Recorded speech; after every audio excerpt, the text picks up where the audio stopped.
I get a mental, it's about mental reps out there. I get a little conditioning in.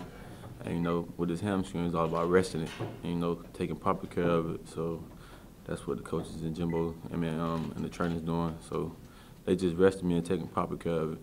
So for 99% of the population who's never been a Division I athlete with a hamstring issue, what goes into the care of the hamstring? I mean, is it like massages? Is it like running? Or like what goes into making sure you take care of it? It's a variety of things. It's not particular one thing. They do a lot of exercises, so it's a variety of things. And the rest is key to it. Staying off it. So it's just key. The rest is key. So it's about getting the proper rest. Do you feel better later in the week, and what's the kind of progression like? Are you feeling great on Thursday or Friday? Yeah, coming off Saturday, they try to get me to rest it earlier in the week, so I could gain that strength later in the week. So I do feel better in the week, but it's not no pain earlier in the week. I just get all my strength back later in the week, so I feel better in the week. Do you feel it like just when you're just walking around and? Nah. It's only during football type stuff? Yeah. Have you seen a difference using the GPS system as you progress back? Using that, does that help you?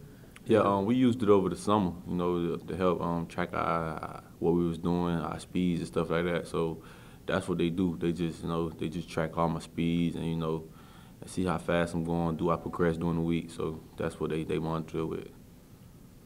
In the game, are there times when you're running, say, maybe 75, 80%, you're not really stepping on the gas until you have to? Yeah, that's key right there, just using it when you really have to, and I feel like that helped me during the game, just being smart about everything, and so it's just all about just monitoring, like I said, when I have to use it, I use it, and that's it.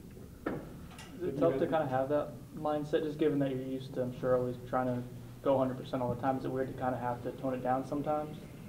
Yeah, but as a back, you're gonna have to do that sometimes by being a smart football player. And I learned that over these past couple of weeks. And it's all about long term at my position.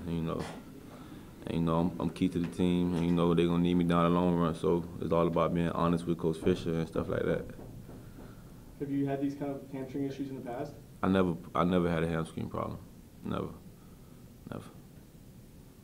It was around this time last year where you really started to jump onto the scene. Given some of the younger guys that are stepping up, especially now with the absence of Trey Marshall, what's it like to be in that position where you're kind of waiting for your chance, not knowing when or if it's going to come? It's all about being ready. With Coach Fisher, the Coach Fisher team, it's all about being ready because you never know when your number will be called. And like you said, I was put in a position last year when a couple of guys got hurt. And that's the same thing with some of them guys on defense. And Trey's down, Tyler Hunter's down right now. They got to step up and be ready because you never know when their number was called. Now their number called, so it's just all about being ready and preparation. And they gotta come on and play because we need them. Now with you, what did you kind of have a sense last year, like, okay, it's coming because of these injuries, or did you just not know when your chance would be coming?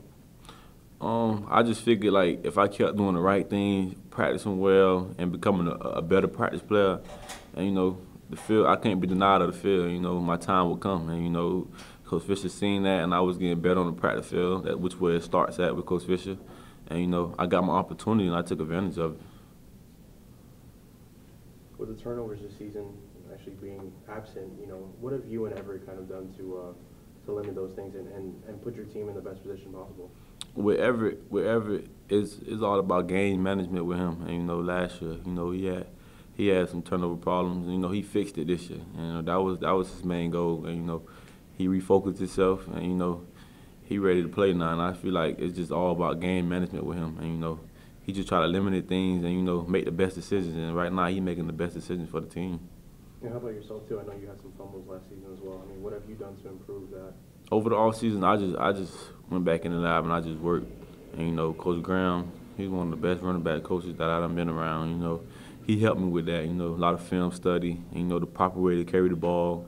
And, it's just the little stuff I had to work on. Think about that. The closeness of these games. How critical that is for you and Everett to really focus on that. How big has that been for this offense to be able to do that this year so far? It's key because, you know, closing games and, you know, making them big plays is key because me and Everett, we touch the ball a lot in the backfield, and mainly Everett, he touched the ball every play. So, you know, it's key for us to just, you know, we work together a lot in the backfield and communicate a lot. So I just tell every man, just relax and play ball, and I'm going to do the same, and that's it. Did you get to hang out with Devontae at all? I hung out with him. We chopped it up a little bit, watched a couple of games, and, you know, it's always good just hanging with him, you know. We just do it back home, so, you know. What's that like for you, man, to see him doing what he's doing at the next level? It's great because he's been through a lot through his life, and, you know, his story, you know, it's just great to see him, you know, how that hunger and determination to do what he's doing, and, you know, he been successful at it, and, you know, just told him don't change nothing, just keep doing you. I assume he's still the same guy he was when you knew him growing up? Same guy, haven't changed at all, you know, got the same mindset. He just want to outwork everybody, and that's the type of guy he always been. Were you on that team when he was a senior and setting all the records? Were you a freshman? I was a freshman, yeah. What was that? What did you learn from watching him that year? Because, I mean, you know, he was getting 20, 30, sometimes 40 carries in a game. Yeah, you're right. He was taking the load. You know, what I really learned from him, we played the playoffs. We had 3 playoff games. He rushed for 1,000 yards. And, you know, just the drive to get up and do it every game, and, you know, to go take care of his body and, you know, get back out there and just run for 300 more yards. It's just the drive he had in him, and just to, like, don't be denied. You know, it was all about determination with him, and, you know, he'll come to practice and work hard every day, and, you know, and I learned that from him, just to go to work every day and work hard.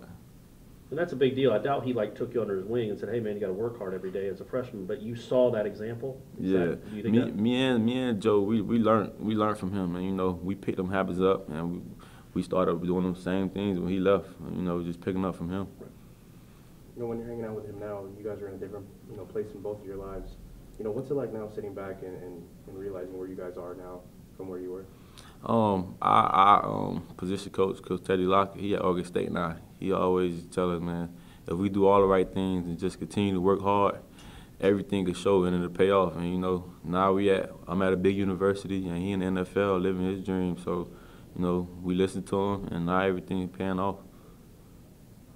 As far as the offense is concerned, what's it like to see Kermit get his hands on the ball, be utilized in so many ways, and in some respects take pressure off you?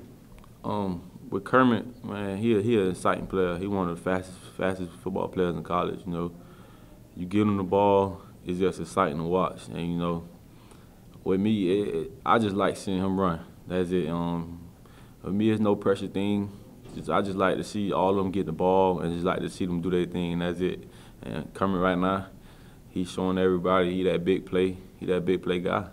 So who's faster in a foot race, you or him? He got it. He definitely got it. Kermit fast. He got it. Kermit got it.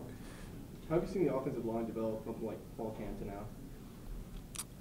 In fall camp, we had a bunch of injuries, so yeah, people just thought they want to be as good as they is now. And, you know, the puzzle's getting put together right now, and, you know, they working good together. You know, you got Big Rod, he manning the ship out there, and, you know, them guys working good together, opening up big holes, pass blocking forever real good. So, you know, they doing real good, and, you know, they working hard under Coach Trickett. So Do you see them building chemistry weekly? I do. I really do. I do. Dalvin, what's it going to take for you guys to really turn this corner now? I mean, it seemed like, you know, after the late game, Miami, Louisville, you guys have definitely improved. What's it going to take for you guys to hit that home stretch now? We just got to keep buying in and what Coach Fisher's saying. And, you know, if we come to work every day at practice and just do what he tells us to do and keep buying in, the system will take care of itself. We got the talent. We got the playmakers. I feel like our defense is one of the best, so we just got to keep buying in and what Coach Fisher say every day, and everything just take care of itself. All right, one more? If you don't mind. There's some plays up in the booth that referees are allowed to refuse just targeting. With the horse collar, it's been kind of an issue this year at times in games. Would you like to see the referee up top be able to review if a referee on the field misses it? Maybe up top they can review it and see it, call it. Is that something that's important to you, or? In my opinion, I feel like I got horse collared a couple of times this year. You know, I feel like it should be reviewable sometimes because it can cause a severe injury to some people. So, you know, I feel like they missed a couple of calls, but, you know, that's part of the game, you know.